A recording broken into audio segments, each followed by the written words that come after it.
तो welcome guys. हम लोग पढ़ रहे हैं +2 एनसीईआरटी का थर्ड चैप्टर ह्यूमन रिप्रोडक्शन। हम लोग अभी तक इस चैप्टर में क्या कुछ कवर कर चुके हैं, रिप्रोडक्शन के बेसिक्स। उसके बाद में हमने मेल रिप्रोडक्टिव सिस्टम को अच्छी तरह समझा। उसके बाद में फीमेल रिप्रोडक्टिव सिस्टम जो है हमने उसको भी समझा। तो आज हम लोग बेसिकली बात करने वाले हैं गैमीटोजेनेसिस के टॉपिक पे। ठीक, तो आइए शुरू करते हैं। गैमीटोजेनेसिस। गैमीटोजेनेसिस, ठीक। अब देखिए, गैमेटोजेनेसिस जो वर्ड है इसका मतलब क्या है। जो गैमेटोजेनेसिस वर्ड है इसका मतलब क्या है। गैमेटो वर्ड का मतलब गैमीट्स, ठीक, और जेनेसिस का मतलब जनरेट करना या प्रोड्यूस करना। तो इसका हम लोग बेसिकली जो मतलब है गैमेटोजेनेसिस का क्या लिख सकते हैं कि generation of gametes, generation of gametes, generation of gametes, ठीक। अब देखिए, जो गैमीट्स होते हैं वो दो टाइप के होते हैं। कौन कौन से? मेल गैमीट्स और फीमेल गैमीट्स। कौन कौन से होते हैं? मेल गैमीट्स और female gametes. Male gametes, male gamete को हम लोग क्या बोलते हैं? मेल गैमीट को क्या बोलते हैं हम लोग? स्पर्म, ठीक। और जो फीमेल गैमीट होता है उसे हम लोग क्या बोलते हैं? ओवम। क्लियर? अब देखिए, जो मेल गैमीट है इसके जनरेशन को हम लोग क्या बोल सकते हैं? स्पर्मेटोजेनेसिस बोल सकते हैं। क्या बोल सकते हैं? स्पर्मेटोजेनेसिस, ठीक। स्पर्मेटोजेनेसिस का मतलब क्या है कि formation of sperm from immature cells, from immature cells, ठीक। और ओवम का जो प्रोडक्शन है उसे हम लोग क्या बोलेंगे? oogenesis बोलेंगे। क्या बोलेंगे?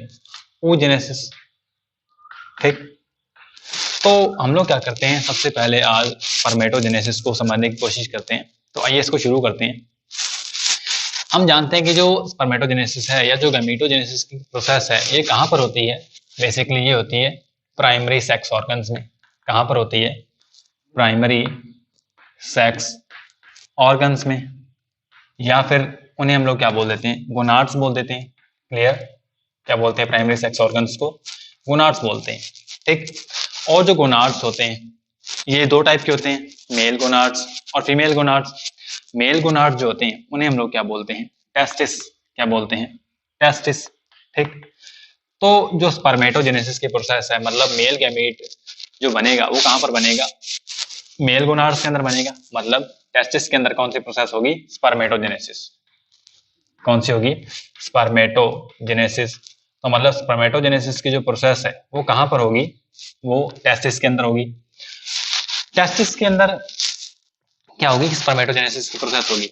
और टेस्टिस के अंदर भी हम लोग अगर स्पेसिफिकली बात करें तो कहां पर जो स्पर्म्स हैं वो बनते हैं? सेमिनिफेरस ट्यूब्यूल में। कहां पर बनते हैं? सेमिनिफेरस ट्यूब्यूल में। आइए हम लोग सेमिनिफेरस ट्यूब्यूल जो है इसको दोबारा समझने की कोशिश करते हैं। हम लोग इसको पहले पढ़ चुके हैं। कहां पर? जब हमने टेस्टिस को पढ़ा था, ठीक।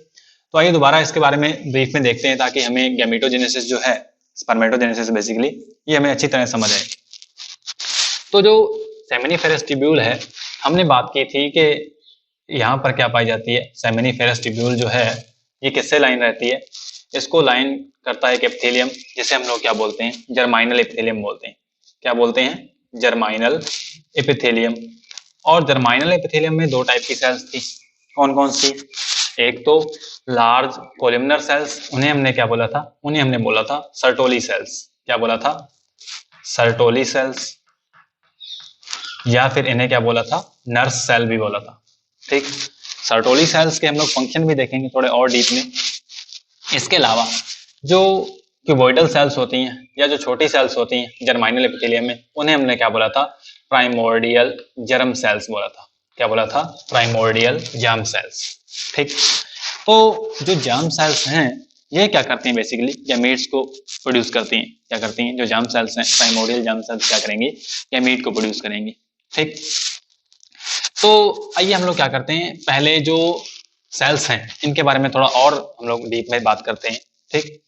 तो आइए देखते हैं कि जो सर्टोली सेल्स हैं, जो सर्टोली सेल्स हैं इनके फंक्शन की बात करें, ठीक।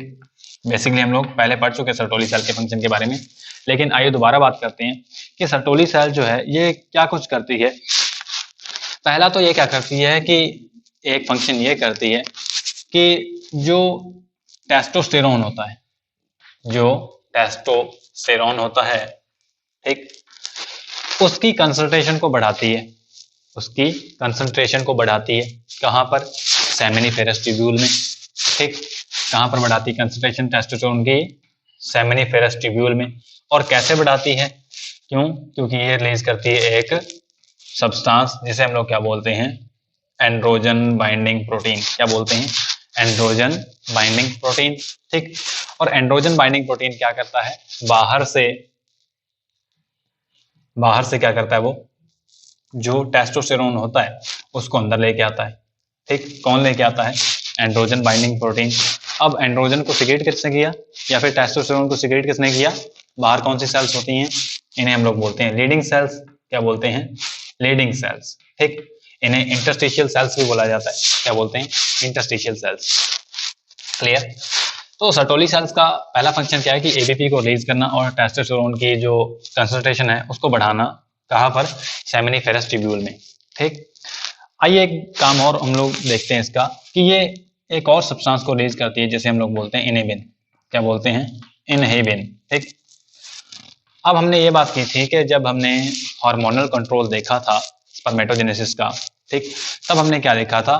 बेसिकली हम लोगों ने हार्मोनल कंट्रोल हम लोग पढ़ चुके हैं। उसके अंदर हमने बात की थी कि जो हाइपोथैलेमस है वो क्या करता है? हार्मोन रिलीज करता है। कौन सा? Gonadotropin releasing hormone.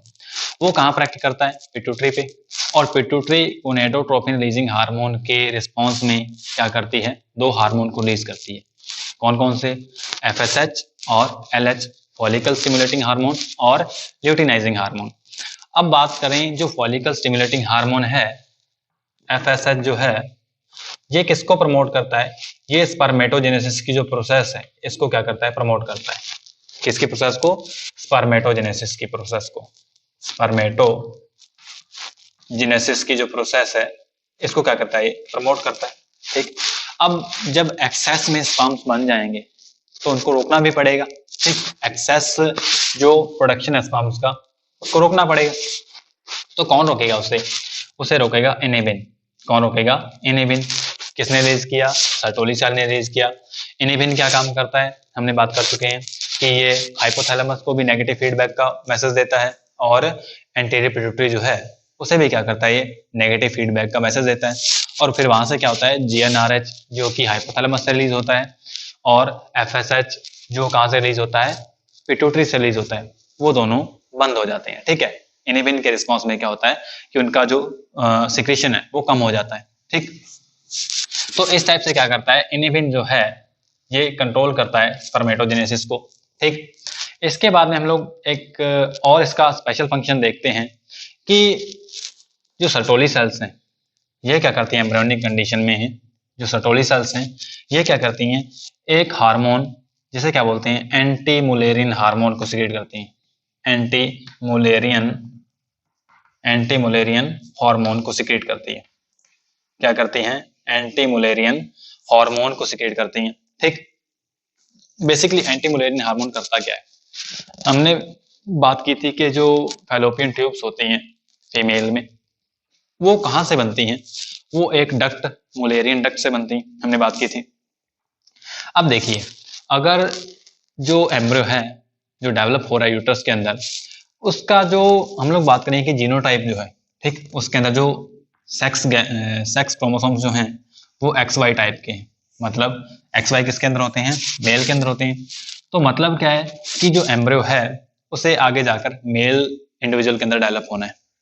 तो हमें ये पता है कि मेल हो चाहे फीमेल हो, दोनों जो इंडिविजुअल हैं इनका इनिशियल डेवलपमेंट जो है वो सेम होता है, ठीक। उसके बाद में जो एम्ब्रियो बनता है वो डिफरेंशिएट होता है इधर मेल और female based upon sex chromosome and other hormones, ठीक। आइए बात करते हैं, अगर जो सेक्स क्रोमोसोम्स हैं इंडिविजुअल के अंदर, एम्ब्रियो के अंदर, वो XY टाइप के हैं तो वहां पर क्या होगा? सिंपल सी बात है कि ये क्या बनेगा? मेल बनेगा, ठीक। लेकिन इनिशियल डेवलपमेंट क्या होता है? मेल और फीमेल का सेम होता है। मतलब एम्ब्रियो के अंदर मेल के कैरेक्टर्स भी पाए जाएंगे और फीमेल के कैरेक्टर भी पाए जाएंगे, मतलब मेल की रिप्रोडक्टिव स्ट्रक्चर भी पाई जाएगी और फीमेल की रिप्रोडक्टिव स्ट्रक्चर भी पाई जाएगी। ठीक, तो एंटी मुलेरिन हार्मोन जो कि सर्टोली सेल्स में होता है, ये रिलीज करती हैं सर्टोली सेल्स। और ये एंटी मुलेरिन हार्मोन करता क्या है कि जो फीमेल रिप्रोडक्टिव स्ट्रक्चर्स होती हैं, कौन सी फीमेल रिप्रोडक्टिव स्ट्रक्चर जो होती हैं, उसको क्या कर देता है, उनके डेवलपमेंट को इनहिबिट कर देता है। Inhibit development of female reproductive organs. ठीक, क्लियर। तो एंटी मुलेरिन हार्मोन क्या करता है, एम्ब्रियोनिक कंडीशन के अंदर जो फीमेल रिप्रोडक्टिव ऑर्गन्स होते हैं उनके डेवलपमेंट को क्या करता है, इनहिबिट करता है। ठीक, और हमारे पास प्रूफ क्या है कि जो फीमेल रिप्रोडक्टिव स्ट्रक्चर्स हैं या जो ऑर्गन्स हैं ये प्रेजेंट होते हैं। तो हमने बात की थी एक सेमिनल वेसाइकल की, ठीक, सेमिनल वेसाइकल जो है ये क्या है एक्चुअल में, ये हम लोग बात कर सकते हैं कि रूडिमेंट्री फॉर्म है किसकी, फैलोपियन ट्यूब की। किसकी, फैलोपियन ट्यूब की क्या है, ये रूडिमेंट्री फॉर्म है। क्लियर, तो आपको समझ आया होगा कि एंटी मुलेरिन हार्मोन क्या काम करता है। इसके अलावा जो सर्टोली सेल्स हैं ये काम और करती हैं कि ये ब्लड टेस्टिस बैरियर का फॉर्मेशन करती हैं। क्या करती हैं, ब्लड टेस्टिस बैरियर का फॉर्मेशन करती हैं। ठीक, ब्लड टेस्टिस बैरियर का फॉर्मेशन करती हैं। ठीक, ब्लड टेस्टिस बैरियर की जरूरत क्या है, पहली बात तो हम जानते हैं कि बॉडी के अंदर क्या होता है, इम्यून सिस्टम होता है। और इम्यून सिस्टम क्या करता है, कोई भी अगर बॉडी की सेल एबनॉर्मल बिहेव कर रही है या कोई पैथोजन आ चुका है बॉडी के अंदर तो उसको खत्म कर देता है, उसको किल करता है।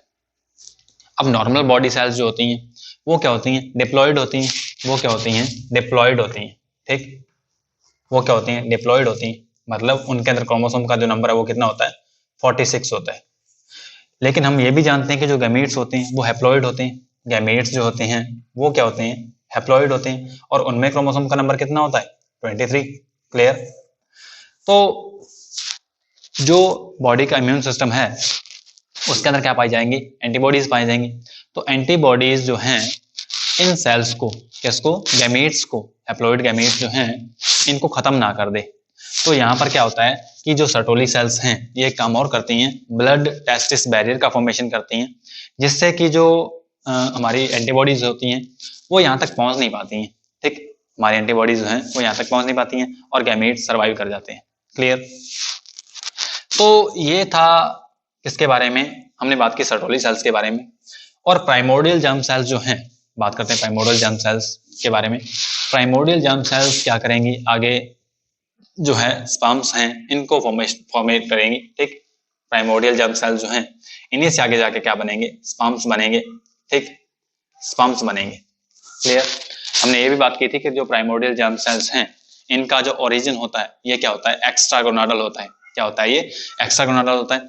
मतलब जो प्राइमोर्डियल जर्म सेल्स हैं ये बनती कहाँ पर हैं, ये गोनाड्स के बाहर बनती हैं एम्ब्रियोनिक कंडीशन में, लेकिन बाद में शिफ्ट हो जाती है गोनाड में। ठीक, अब हम लोग बात करेंगे कि जो प्राइमोर्डियल जर्म सेल्स हैं, जो प्राइमोर्डियल जर्म सेल्स हैं ये क्या करती हैं, इन्होंने आगे जाके क्या करना है, स्पर्म का फॉर्मेशन करना है। ठीक, और स्पर्म का फॉर्मेशन करना है इसलिए क्या होती हैं, प्राइमोर्डियल जर्म सेल्स क्या करती हैं, आगे डेवलपमेंट करती हैं। ठीक, प्राइमोर्डियल जर्म सेल्स जो हैं आगे कौन सा एक्शन करती हैं, ध्यान से बात सुनिए, प्राइमोर्डियल जर्म सेल्स, ठीक, ये क्या करती हैं, माइटोसिस करती हैं। ध्यान से बात सुनिए, क्या करती हैं, ये माइटोसिस करती हैं। प्राइमोर्डियल जर्म सेल्स जो हैं ये क्या करेंगी, माइटोसिस करेंगी, और माइटोसिस करने के बाद में ये सेल्स किसको बनाएंगी, माइटोसिस करने के बाद में किसको बनाएंगी, स्पर्मेटोगोनिया को बनाएंगी। क्या बनाएंगी, स्पर्मेटोगोनिया को। क्लियर, स्पर्मेटोगोनिया को। एनसीईआरटी में जो स्पर्मेटोजेनेसिस की प्रोसेस है उसको कहां से शुरू किया गया, स्पर्मेटोगोनिया से। तो आपको पता लगा होगा कि स्पर्मेटोगोनिया जो है वो कैसे बनता है। प्राइमोर्डियल जर्म सेल जो हैं ये क्या करती हैं, माइटोटिकली डिवाइड करती हैं, और डिवाइड करने के बाद में क्या बनाती हैं, स्पर्मेटोगोनिया बनाती हैं। क्लियर, तो उम्मीद आपको ये जो बेसिक अंडरस्टैंडिंग है आपको समझ आई होगी। ठीक, आइए कुछ एक और टर्म्स के बारे में हम लोग बात करते हैं। ठीक, कुछ एक जो टर्म्स हैं इनके बारे में बात करते हैं, जैसे कि स्पर्मिएशन क्या होता है। ठीक, जैसे स्पर्मिएशन क्या होता है, कुछ एक टर्म्स हैं, स्पर्मिएशन, ठीक, इजैकुलेशन,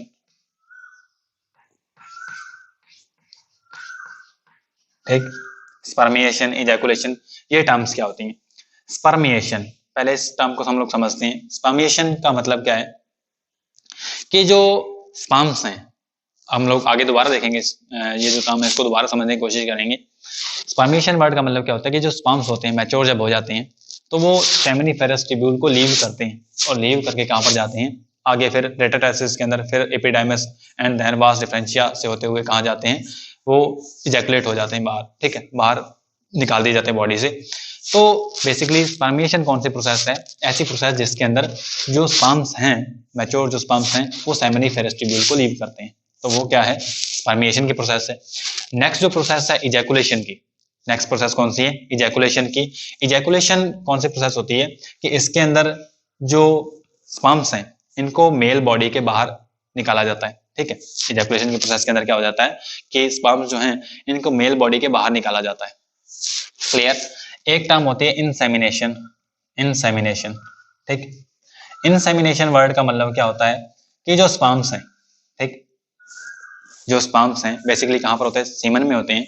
तो इंसेमिनेशन वर्ड का मतलब क्या है कि जो स्पर्म्स हैं उनको फीमेल जो जेनिटल ट्रैक्ट है, ठीक है, बेसिकली वेजाइना के अंदर ट्रांसफर करना ड्यूरिंग क्वाइटस, ड्यूरिंग सेक्स, उसे क्या बोलते हैं, इंसेमिनेशन बोलते हैं। ठीक, तो उम्मीद आई आपको तीनों जो टर्म्स हैं ये समझ आई होंगी। तो हम लोग अब क्या करते हैं कि नेक्स्ट पार्ट में स्पर्मेटोजेनेसिस को शुरू करते हैं। तो आइए बात करते हैं स्पर्मेटोजेनेसिस के बारे में। स्पर्मेटोजेनेसिस क्या है बेसिकली कि production of sperm from immature male germ cells, या फिर स्पर्मेटोगोनिया जिसको बोलते हैं हम लोग। तो मतलब ये जो प्रोसेस है स्पर्मेटोजेनेसिस की, ये हो कहाँ पे रही है, सेमिनिफेरस ट्यूब्यूल में, टेस्टिस में। और शुरू कहाँ से हो रही है, स्पर्मेटोगोनिया से हो रही है, और इसका एंड रिजल्ट या जो प्रोडक्ट है वो क्या है, स्पर्म। आइए इस प्रोसेस को शुरू करते हैं हम लोग। शुरू में क्या है, एक सेल है, क्या है ये, स्पर्मेटोगोनिया है।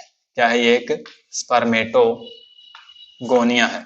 ठीक, अब स्पर्मेटोगोनिया जो है ये क्या है, एक डिप्लॉइड सेल है। ये क्या है, एक डिप्लॉइड सेल है, मतलब 2n सेल है। ठीक, इसके अंदर क्रोमोसोम का नंबर कितना होगा, इसके अंदर क्रोमोसोम जो है 46 होंगे। ठीक, तो आइए इसको लिखते हैं। मेल की जो, अगर ये क्या है, सेल है, मेल की एक सेल है, तो इसके अंदर क्रोमोसोम का जो नंबर है, ठीक, ह्यूमन मेल है तो इसके अंदर 46 क्रोमोसोम होंगे। उसमें से 44 क्या होंगे, ऑटोसोम्स होंगे, और एक एक्स होगा एंड एक वाई होगा। तो ये 46 नंबर क्रोमोसोम का कंप्लीट होता है। ठीक, अब ध्यान से बात सुनिए कि अगर यही स्पर्मेटोगोनिया आगे जाकर स्पर्म का प्रोडक्शन कर देती है, तो जो सेमिनिफेरस ट्यूब्यूल है उसके अंदर स्पर्मेटोगोनिया का जो नंबर है वो इतना भी ज्यादा नहीं होता है कि हर एक स्पर्मेटोगोनिया खुद कंज्यूम होकर स्पर्म को बना दे। ठीक, तो इसलिए होता क्या है कि स्पर्मेटोगोनिया क्या डिसाइड करती है कि सबसे पहले ये मल्टीप्लाई करती है। स्पर्मेटोगोनिया जो सेल है ये क्या करती है, मल्टीप्लाई करती है। क्या करती है, मल्टीप्लाई करती है। मल्टीप्लाई जब ये सेल करती है, ठीक, ये सेल क्या करती है, मल्टीप्लाई करती है। और मल्टीप्लाई करती है तो ये मल्टीप्लाई जो है ये यहाँ पर कौन सा डिवीजन होगा मल्टीप्लाई करने के लिए, यहाँ पर माइटोसिस डिवीजन होगा। यहाँ पर क्या होगा, माइटोसिस होगा। ठीक, माइटोटिक सेल डिवीजन होगा यहाँ पर। क्लियर। और जब माइटोसिस होता है तो माइटोसिस क्या होता है, इक्वेशनल सेल डिवीजन होता है, मतलब क्रोमोसोम का नंबर सेम रहता है, ये भी 2n है, ये भी 2n है, ये भी 2n है। ठीक, तो यहाँ पर क्या हो रहा है, लगातार माइटोसिस होगा। यहाँ पर क्या होगा, माइटोसिस होगा। ठीक, और माइटोसिस से स्पर्मेटोगोनिया क्या करेगी, मल्टीप्लाई करके बहुत सारे स्पर्मेटोगोनिया को बना लेगी। ठीक, तो मतलब क्या है कि स्पर्मेटोगोनिया खुद कंज्यूम नहीं होती है, अपना नंबर बढ़ा लेती है। ठीक, नंबर बढ़ाने के बाद में क्या करती है, स्पर्मेटोगोनिया जो है इस टाइप से क्या होता है, उसका नंबर बढ़ जाता है। क्लियर। अब देखिए यहां पर क्या है, हमने देखा कि ये जो सेल है स्पर्मेटोगोनिया ये अपने आप को मल्टीप्लाई कर रही है। क्या कर रही है, मल्टीप्लाई कर रही है। तो ये जो फर्स्ट फेज है इसको हम लोग क्या बोल सकते हैं, मल्टीप्लिकेशन फेज बोल सकते हैं। क्या बोल सकते हैं, multiplication phase, multiplication phase. Clear. अब क्या है कि ये जो स्पर्मेटोगोनिया बनी है, ये जो स्पर्मेटोगोनिया बनी है माइटोटिकली डिवाइड करके, मल्टीप्लाई करके। यहां से क्या होगा कि एक स्पर्मेटोगोनिया जो है वो आगे क्या करेगी, स्पर्म का प्रोडक्शन करेगी। क्या करेगी, आगे जाकर स्पर्मेटोजेनेसिस की जो प्रोसेस है उसमें भाग लेगी, उसमें हिस्सा लेगी और क्या करेगी, स्पर्म का प्रोडक्शन करेगी।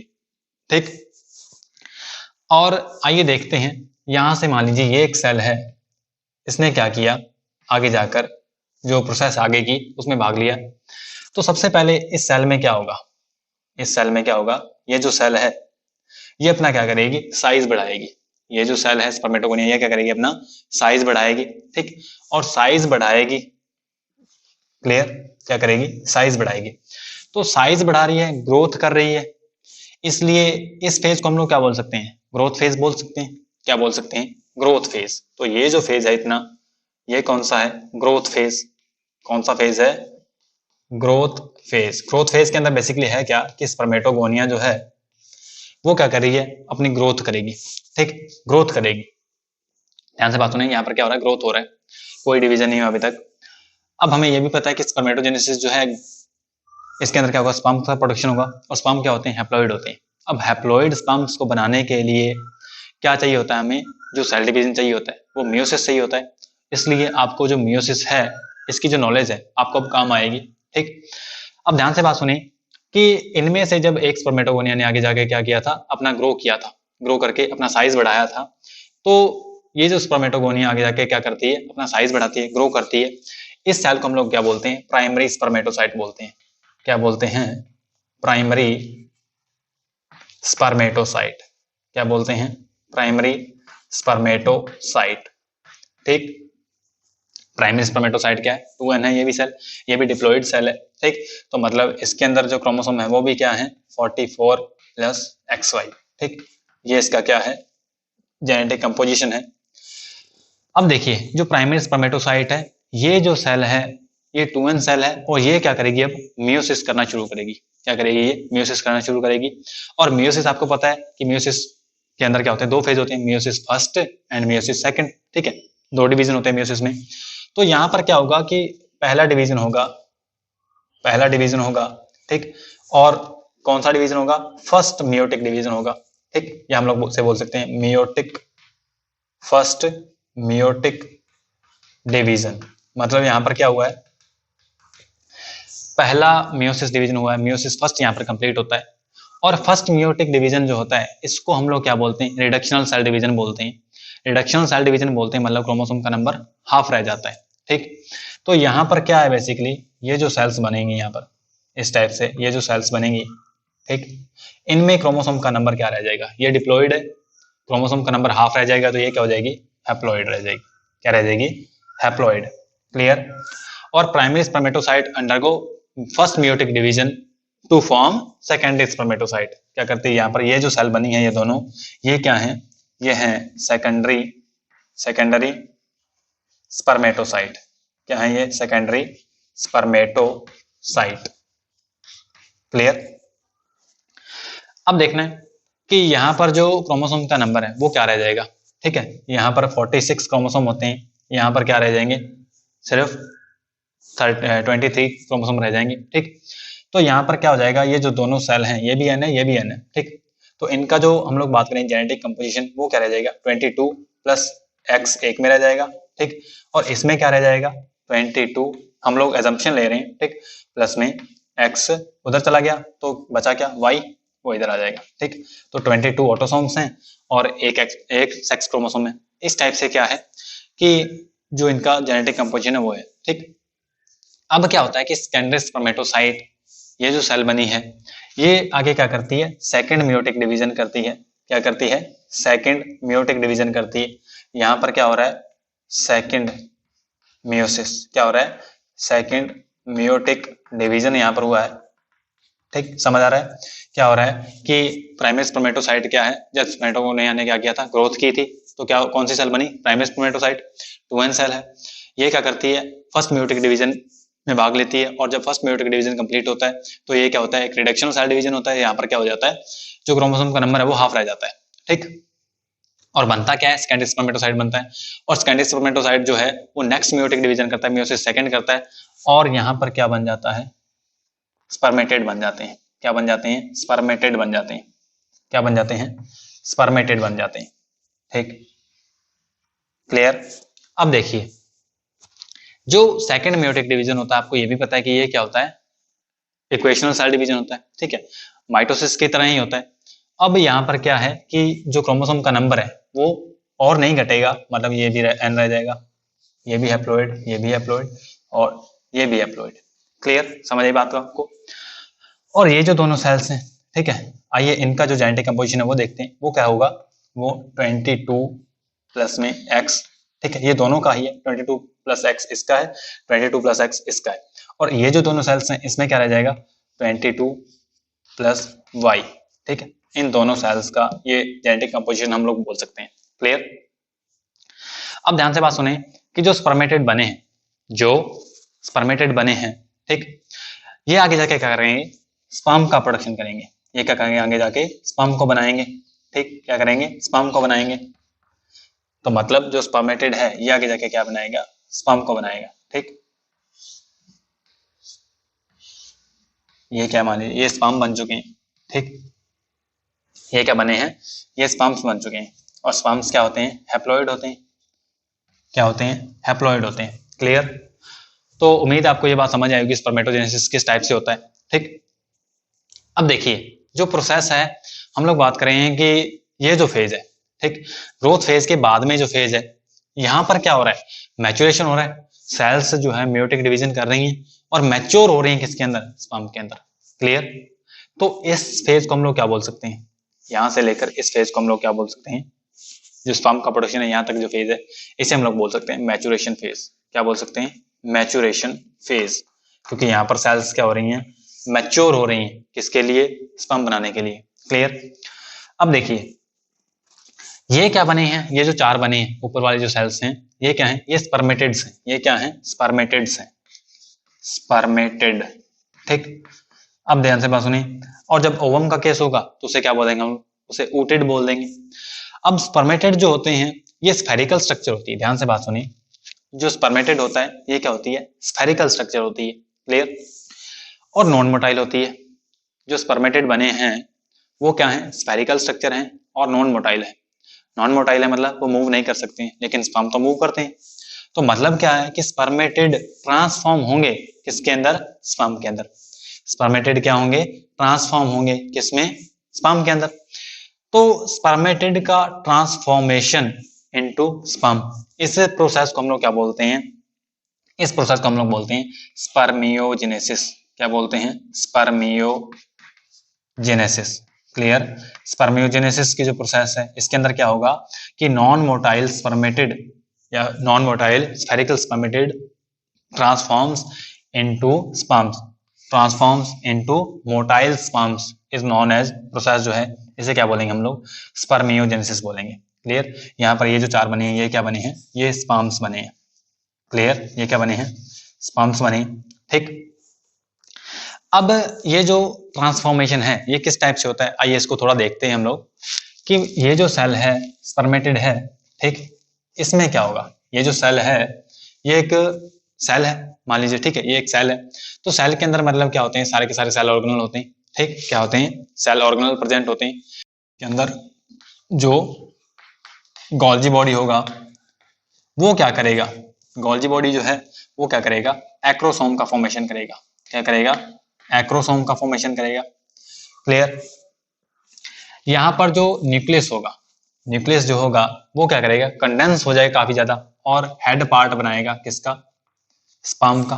ठीक, न्यूक्लियस जो है वो क्या हो जाएगा, काफी ज्यादा कंडेंस हो जाएगा, हेड पार्ट बनाएगा स्पर्म का। ठीक है, यहां पर क्या होता है बेसिकली जो माइटोकॉन्ड्रिया होते हैं, जो माइटोकॉन्ड्रिया होते हैं, जो माइटोकॉन्ड्रिया होते हैं वो अपने आप को अरेंज करते हैं स्पाइरली।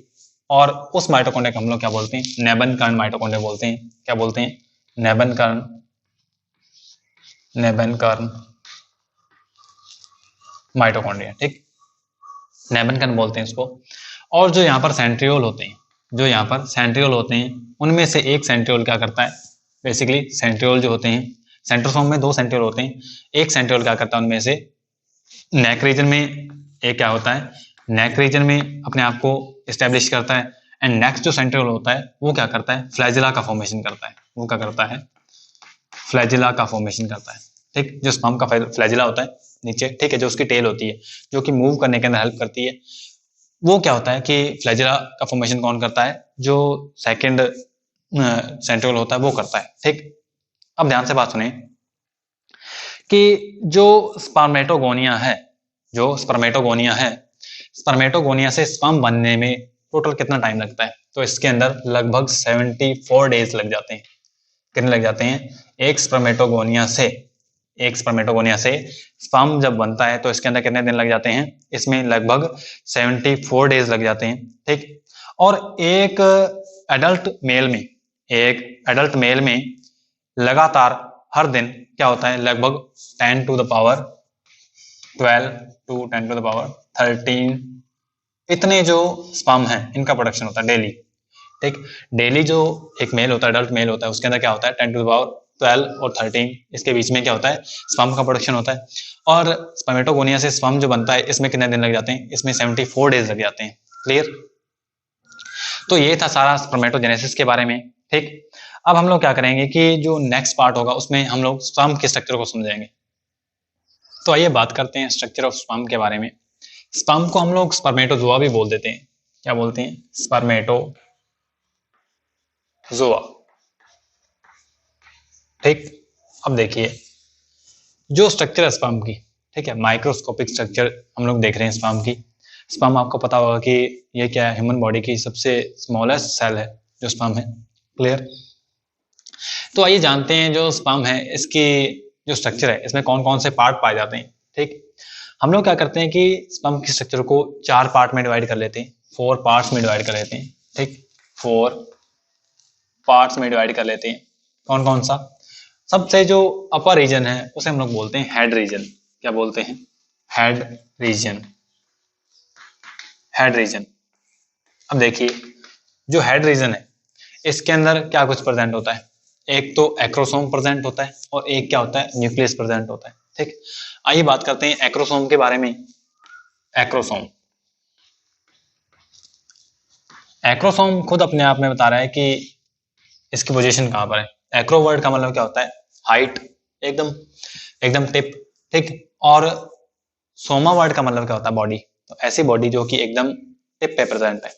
क्रोमोसोम के स्ट्रक्चर में, सॉरी, जो स्पर्म है इसके स्ट्रक्चर में सबसे टिप के जो पोर्शन है, अपर टिप, वहां पर प्रेजेंट होती है जो बॉडी, उसे क्या बोलते हैं हम लोग, स्पर्म, उसे एक्रोसोम बोलते हैं। ठीक, अब जो एक्रोसोम है बेसिकली ये बनता किससे है, ये बनता किससे, हमने बात की थी गोल्जी बॉडी से बनता है। ये किससे बनता है, गोल्जी बॉडी से बनता है। ठीक, अब देखिए जो एक्रोसोम है इसके अंदर होता क्या है, बेसिकली इसके अंदर डाइजेस्टिव एंजाइम्स पाए जाते हैं।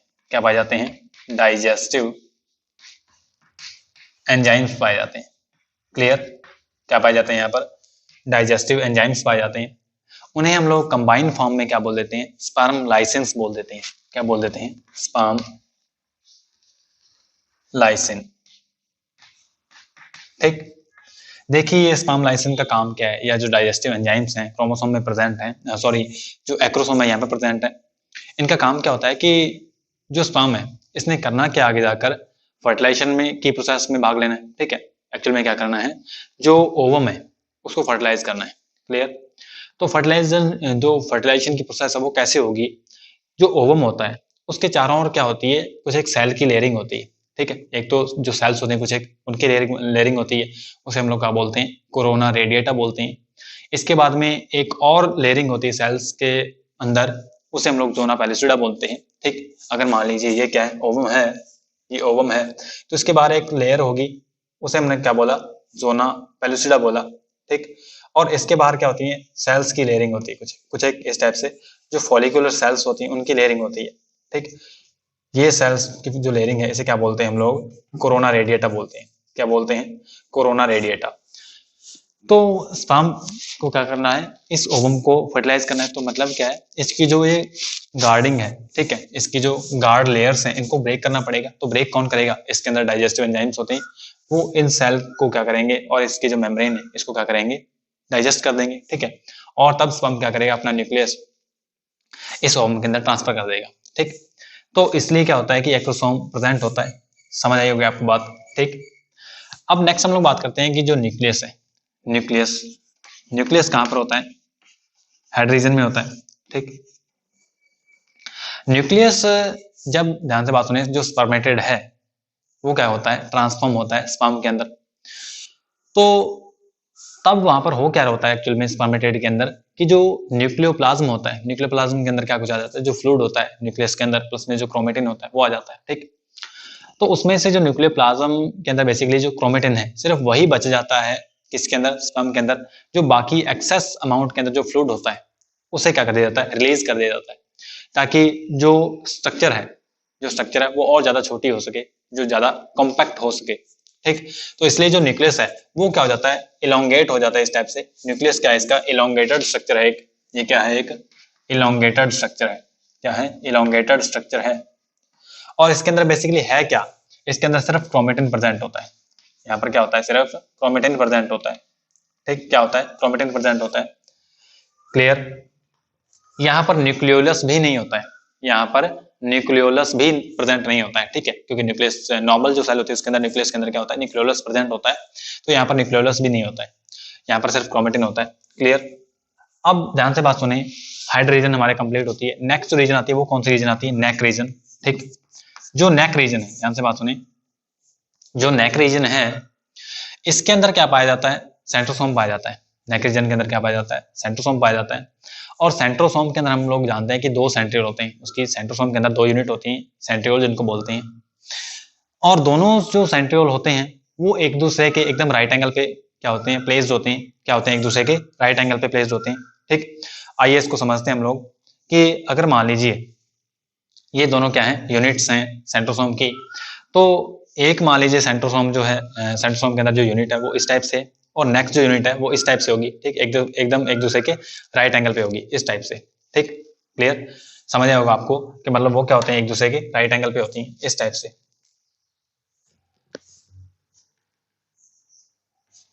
ठीक। तो आइए देखते हैं कि जो सेंट्रोसोम होता है उसके अंदर जो सेंट्रियोल होते हैं वो अपने आप को किस टाइप से अरेंज करते हैं। तो जो फर्स्ट सेंट्रियोल होता है, ठीक है, फर्स्ट जो सेंट्रियोल होता है जो कि हेड रीजन के पास होता है, उसे हम लोग क्या बोल देते हैं? उसे हम लोग बोल देते हैं प्रॉक्सिमल सेंट्रियोल। क्या बोल देते हैं? Proximal centriole. ये क्या है? बेसिकली प्रॉक्सिमल सेंट्रियोल है। ये क्या है? प्रॉक्सिमल सेंट्रियोल, ठीक। क्या है? प्रॉक्सिमल सेंट्रियोल है।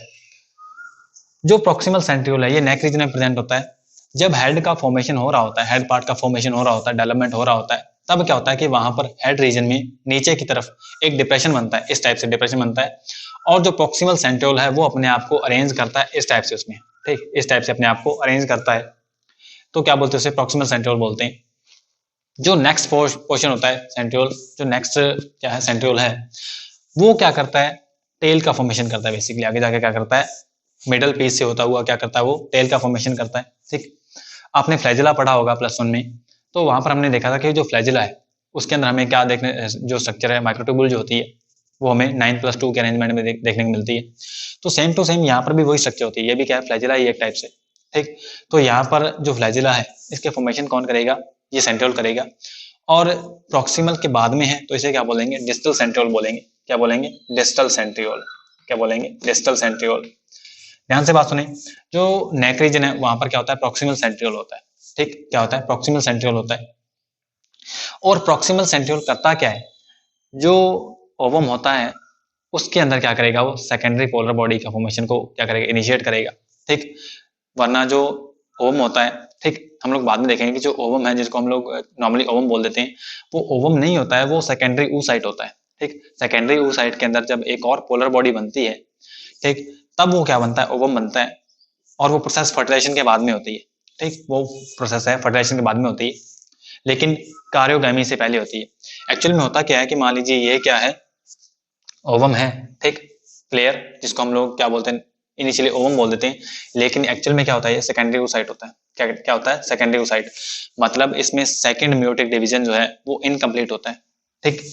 तो होता क्या? जब स्पर्म इसको फर्टिलाइज करता है, जब स्पर्म इसको फर्टिलाइज करता है, तब ये जो हेड रीजन होती है, ठीक है, हेड नेक रीजन, ये अपर रीजन जो होती है, ये क्या होता है कि एक्रोसोम यहाँ पर ब्रस्ट होके इसकी सेल जो वॉल है, ठीक है, एक्चुअल में जो सेल मेम्ब्रेन है, इसको डाइजेस्ट कर देता है और न्यूक्लियस और प्रॉक्सिमल सेंट्रियोल जो है ये 180 डिग्री के एंगल पे घूम जाते हैं।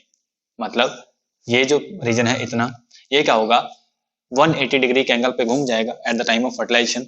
तो मतलब क्या, प्रॉक्सिमल सेंट्रियोल आगे चला जाएगा, ठीक, प्रॉक्सिमल सेंट्रियोल आगे चला जाएगा, एक सेंट्रियोल इसके पास खुद का होता है, तो दोनों को दोनों सेंट्रियोल मिलके क्या कर सकते हैं, स्पिंडल फाइबर का फॉर्मेशन करते हैं, ठीक, स्पिंडल फाइबर का फॉर्मेशन करते हैं, तो जो सेकेंडरी ओसाइट होता है ये ओवम में ट्रांसफर हो जाता है, ओवम में ट्रांसफर हो जाता है, ठीक। इस टाइप से क्या होता है, वहां पर एक पोलर बॉडी बन जाती है, हम लोग देखेंगे पोलर बॉडी क्या होती है, एक पोलर बॉडी बन जाती है, उसके बाद में ओवम बनता है, और जो न्यूक्लियस होता है ये जो पीछे रह गया था उसके बाद में इसके साथ में क्या होता है, मिक्स होता है। इस प्रोसेस को हम लोग बोलते हैं कार्योगैमी, एम्फीमिक्सिस जिसको बोलते हैं, हम लोग बाद में देखेंगे, ठीक। अगर समझ आएगा तो बहुत अच्छी बात है। आइए वापस लौटते हैं हम लोग स्पर्म के स्ट्रक्चर के अंदर। तो नेक रीजन के बाद में जो रीजन है उसे क्या बोलते हैं हम लोग, मिडल पीस बोलते हैं। क्या बोलते हैं, मिडल पीस। मिडल पीस के अंदर हमने बात की क्या होता है, तो डिस्टल सेंट्रियोल होता है जो क्या करेगा, give rise two flagella. And next structure जो है वो क्या होती है, यहाँ पर माइटोकॉन्ड्रिया होते हैं, जो कि हम लोग बोलें कि जो एक्सोनीम का पोर्शन है, एक्सोनीम क्या होता है, बेसिकली सिलेंड्रिकल पोर्शन होता है एकदम बीच वाला, ठीक है, जैसे कि जो फ्लैजिला का एकदम बीच वाला पोर्शन का होता है एक्सोनीम। एक्सोनीम के एक्सोनीम होता है, क्या होता है, एक्सोनीम, एक्सोनीम लिख लेते हैं इसको, एक्सोनीम, ठीक। एक्सोनीम के चारों ओर क्या होता है, जो माइटोकॉन्ड्रिया होते हैं सेल के अंदर, वो अपने आप को स्पाइरली अरेंज कर लेते हैं। क्या करते हैं, अपने आप को स्पाइरली अरेंज कर लेते हैं, और तब ये जो स्ट्रक्चर बनती है उसे हम लोग क्या बोलते हैं, नेबन कर्ण बोल देते हैं। क्या बोल देते हैं, नेबन कर्ण, नेबन कर्ण, ठीक। अब ये जो माइटोकॉन्ड्रिया इसका काम क्या है, बेसिकली ये जो माइटोकॉन्ड्रिया है इसका काम क्या है कि जो माइटोकॉन्ड्रिया क्या होता है कि पावर हाउस होता है सेल का, ठीक, पावर हाउस होता है। तो ये करेगा क्या, बेसिकली ये जो माइटोकॉन्ड्रिया होते हैं ये क्या करेंगे, जब स्पर्म मूव करेगा आगे, जब स्पर्म को जो ओवम है उसको फर्टिलाइज करना होगा, तब इसको एनर्जी की जरूरत होगी, और एनर्जी की जो इसको जरूरत है वो कौन प्रोवाइड करेगा इसको, वो इसको यही जो माइटोकॉन्ड्रिया है, जो नेबन कर्ण माइटोकॉन्ड्रिया है, ये इसको प्रोवाइड करेंगे, ठीक।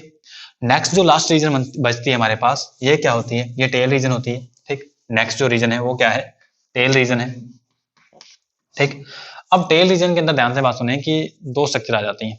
नॉर्मली हम लोग बोलते हैं कि जो प्लाज्मा, ये जो प्लाज्मा मेम्ब्रेन है, ठीक है, ये क्या करेगी, पूरे के पूरे स्पर्म को कवर करेगी, क्योंकि स्पर्म भी एक सेल है। लेकिन ऐसा होता नहीं एक्चुअल में, जो एक्सोनीम का पोर्शन है ये लास्ट तक जाता है और प्लाज्मा मेम्ब्रेन को भी क्रॉस कर जाता है, ठीक। प्लाज्मा मेम्ब्रेन पूरे के पूरे टोटल स्पर्म को कवर नहीं करती, एक्सेप्ट टेल रीजन के अंदर एक छोटा सा पोर्शन एक्सोनीम का बाहर निकला होता है, ठीक। क्लियर, टेल रीजन को पढ़ें। टेल रीजन के अंदर बेसिकली दो पोर्शन आ जाते हैं, एक तो यहाँ से लेकर ये तक पोर्शन, ठीक है, यहाँ तक का पोर्शन, और एक ये यहाँ से लेकर यहाँ तक का पोर्शन, मतलब जो कि प्लाज्मा मेम्ब्रेन से कवर नहीं है।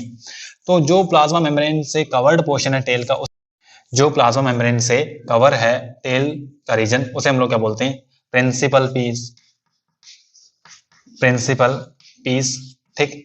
और एकदम टिप ऑफ द टेल जो कि प्लाज्मा मेम्ब्रेन से कवर नहीं है, ठीक, जहां पर माइक्रोट्यूब्यूल्स बाहर निकली होती हैं, उसे हम लोग क्या बोलते हैं, एंड पीस बोल देते हैं। क्या बोल देते हैं, एंड पीस, ठीक। तो टेल के अंदर क्या होते हैं, दो पोर्शन होते हैं, प्रिंसिपल पीस और एंड पीस, ठीक। तो ये था बेसिकली स्ट्रक्चर किसकी, स्पर्म की। एक बात ध्यान रखें, जब जो स्पर्मेटेड होते हैं वो ट्रांसफॉर्म हो रहे होते हैं स्पर्म के अंदर, ठीक है, सेमिनिफेरस ट्यूब्यूल की बात करें हम लोग, तब क्या होते हैं कि जो स्पर्मेटेड होते हैं वो अपने आप को एम्बेडेड कर लेते हैं सर्टोली सेल में। क्या करते हैं वो अपने आप को, ये मान लीजिए क्या है, अगर सर्टोली सेल है, ठीक, तो सर्टोली सेल के साइटोप्लाज्म में क्या करते हैं, वो अपने आप को एम्बेडेड कर लेते हैं, ठीक। क्या करते हैं, वो अपने आप को एम्बेडेड कर लेते हैं इस टाइप से, और न्यूट्रिशन लेते हैं कहां से, सर्टोली सेल से। सर्टोली सेल से क्या लेंगे, वो न्यूट्रिशन लेंगे, ठीक, और मैच्योर हो जाएंगे। क्या हो जाएंगे, मैच्योर हो जाएंगे स्पर्म के अंदर।